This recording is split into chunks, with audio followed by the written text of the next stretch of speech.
말씀입니다. 너를 보는 이가 주목하여 너를 자세히 살펴보며 말하기를 이 사람이 땅을 진동시키며 열국을 놀라게 하며 세계를 황무하게 하며 성읍을 파괴하며 그에게 사려잡힌 자들을 집으로 놓아 보내지 아니하던 자가 아니냐 하리로다.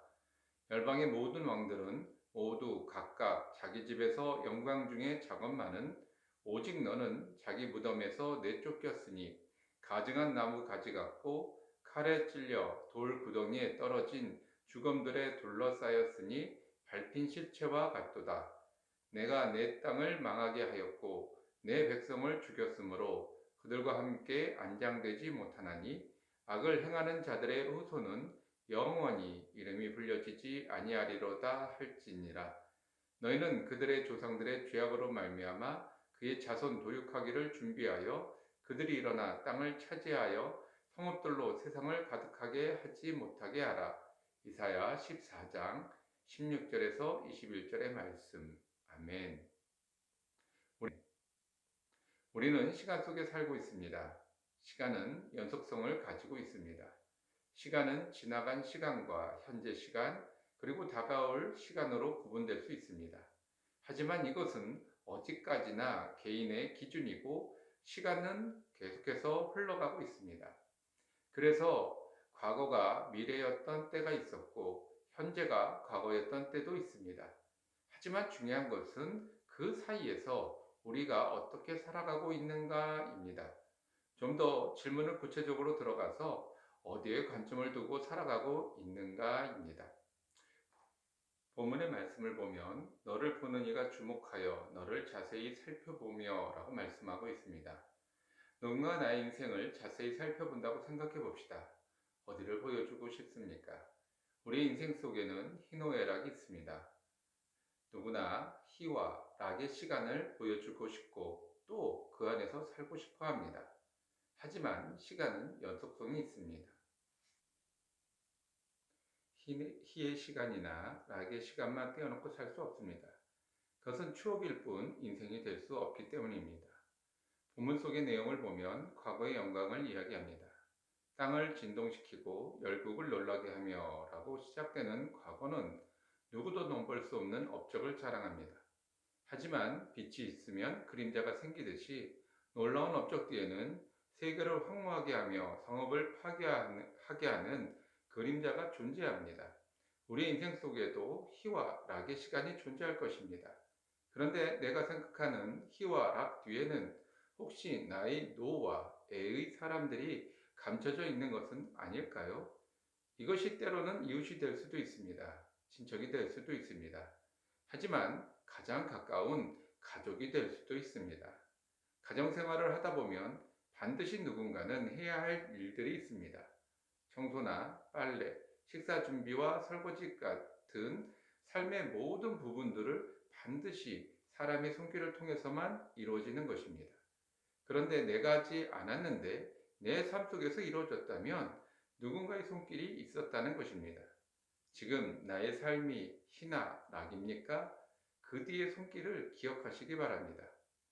그 다음의 본문은 현재의 시간을 말하고 있습니다. 열방의 모든 왕들은 모두 각각 자기 집에서 영광 중에 작업만은 이라고 말씀하고 있습니다. 지난날 화려했던 시간 속에서는 내 영광에 가려졌던 사람들이 지금은 오히려 그들이 영광의 시간을 보내고 있다는 말입니다. 그런데 나는 비참한 시간으로 떨어졌다는 것입니다. 이것이 시간의 연속성입니다. 인생은 알 수가 없습니다. 그래서 미리 준비하고 대비해야 하는데 그 시간을 놓쳐버린 것입니다. 현재의 화려함에 빠져 있기 때문에 미래의 불안을 생각하지 못했다는 것입니다. 옛날에 부자가 망해도 3대가 간다는 말이 있지만 지금은 그렇지 않습니다. 부자가 되기는 어려워도 망하기는 정말 쉽습니다. 그래서 과거의 영광을 생각해 본다면 지금의 내 모습은 죽음들에 둘러싸였으니 밟힌 시체와 같도다가 되는 것입니다. 이것은 은유적인 표현입니다. 정말 과연 우리의 현재의 삶이 죽음과 시체뿐일까요? 아닙니다. 정말로 죽음과 시체뿐이라면 이제 우리의 시간은 끝나버린 것입니다. 미래가 없습니다. 하지만 본문의 말씀은 계속해서 말씀을 전하고 있습니다. 이것은 고난을 대하는 우리의 자세에 대해서 말씀하고 있는 것입니다. 나의 고난은 지난날에 대한 보응일 수도 있습니다. 내가 잊고 살았던 것들에 대해서 돌아보는 기회가 되는 것입니다.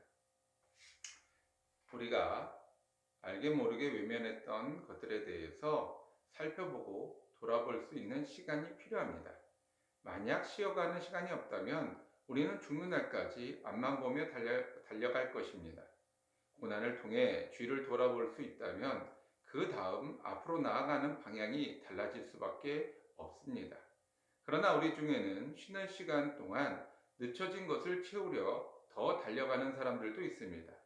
그들에게는 더욱더 주의가 보이지 않을 것입니다. 하지만 마지막 때는 홀로 남겨진 모습을 우리는 심심치 않게 보게 됩니다. 무엇이 진짜이고 무엇이 참된 것입니까? 시간은 연속적이라고 말씀드렸습니다. 과거가 없는 현재가 없고 현재가 없이 미래는 도래할 수 없습니다. 그러므로 과거의 모습이 현재의 내 모습이 되는 것이고 현재의 준비가 미래로 연결되는 것입니다. 그래서 지금 고난은 과거의 그림자로 인함이고 현재의 준비가 미래의 나의 모습이 되는 것입니다. 지금 고난 속에 있으면서 나를 돌아보는 시간이 되지 않는다면 미래의 모습도 결코 변하지 않을 것입니다. 예수님도 이러한 것을 알기에 과거와 단절을 원하는 사람들을 찾아가셨습니다. 38년 동안 베세스다 연못가에서 좌절과 실패로 절망에 빠진 영혼을 찾아가셨습니다. 또한 누구도 상종조차 하지 않았던 외로운 우물가의 연인을 찾아가셨습니다. 이 두 사람의 공통점은 무엇입니까? 시간의 연속성만에서 과거와의 단절을 하지 못했던 사람들입니다. 38년 동안 베데스다 연못가에서 수많은 병자가 낫는 것을 보았지만 정작 자신은 그 연못 안으로 들어가지 못했습니다. 우물가의 연인도 5명의 남편이 지나갔지만 그 연속성 안에서 단절을 이루지 못했습니다. 과거의 잘못된 모습과의 단절이 왜 중요한가 하면 그 연속성이 나만에서 끝나지 않는다라고 하는 것입니다. 그 다음에 본문의 말씀은 한마디로 안 된다입니다. 조상들의 묘에 같이 안장되지도 못하고 이 땅에서 자손들이 끊어질 것이라고 말씀하고 있습니다. 본인의 잘못으로 패가망신하는 것이야 이해가 된다지만 자손까지 멸망시키는 것은 하나님으로서 너무 심한 심판이 아닌가 하는 생각이 들 수 있습니다.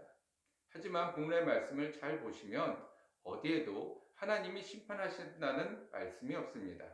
너를 보는 이가 주목하여로 시작하여 내가 내 땅에서 망하게 하였고로 마지막 구절까지 사람이 주관자임을 말씀해 주고 있습니다. 즉 하나님이 멸망을 시키는 것이 아니라 스스로 멸망을 하게 된다는 것입니다. 교만으로 인하여 멸망을 받은 사람은 모든 것이 부유한 삶에서 졸지에 초라한 삶으로 떨어지게 됩니다. 본인뿐만 아니라 가족 모두가 심판을 받게 되는 것입니다. 그러면 가족, 특히 자녀들은 큰 충격을 받게 됩니다. 부유한 삶이 부모님의 덕이었다고 깨닫고 은혜라 생각하는 자녀는 많지 않습니다. 하지만 고난이 시작되면 다르게 생각합니다. 모든 잘못은 부모의 탓이 됩니다. 내가 죽고 난 다음의 장례는 내가 치르는 것이 아닙니다. 가족, 특히 자녀들에 의해서 치러지게 됩니다. 부모를 원망하는 자녀들은 온전한 삶을 살 수 없습니다. 그들 스스로가 멸망의 길로 갈 수밖에 없는 것입니다. 그러므로 우리의 삶에 적용해 본다면 고난이 곧 축복임을 기억해야 합니다. 고난으로 잠시 쉬어가는 중이라면 더 높이 뛰기 위함이 아님을 또한 기억해야 합니다. 주위를 둘러보고 그들과 함께 할 준비를 해야 합니다. 특히 가족들을 기억해야 합니다. 물질은 행복한 가정의 필요 조건이 될 수 있지만 충분 조건이 아님을 기억해야 합니다. 또한 자녀들과 함께하는 시간을 가지시기 바랍니다. 오늘 내가 바쁜 것은 나를 위한 것입니다. 가족을 위한 것이 아닙니다. 정작 가족은 바쁜 나의 뒷모습만 기억합니다. 함께하지 못하는 가족이라면 과연 행복한 가족이라 할 수 있겠습니까? 나를 위한 것뿐만 아니라 나의 마지막 모습을 위해서라도 또한 자녀를 위해서라도 뒤를 돌아보고 살피는 하루가 되시기 바랍니다. 하나님 아버지, 우리가 이 코로나 시대에 고난과 고통 속에 있습니다. 하지만 정작 둘러봐야 할 이웃과 가족은 돌아보지 못한 채 앞으로 나가지 못함에 대하여 원망하고 불평하기도 하였습니다. 하나님, 우리가 이 시간에 우리가 돌아와야 할 가족과 이웃을 돌아보게 하여 주옵시고 생각나게 하여 주옵시고 그들과 함께 할 수 있는 시간을 갖도록 주님 우리의 마음을 주장하여 주옵소서.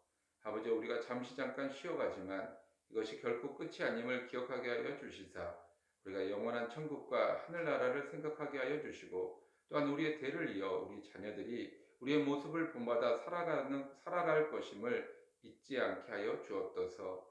그리함으로 그들에게 나의 뒷모습이 아닌 앞모습을 보여주는 부모가 되게 하여 주시고 웃는 얼굴과 함께하는 모습을 보여주는 아버지와 넉넉한 가장이 되게 하여 주시옵소서. 주님 앞에 감사드리오며 예수님의 이름으로 기도드렸사옵나이다.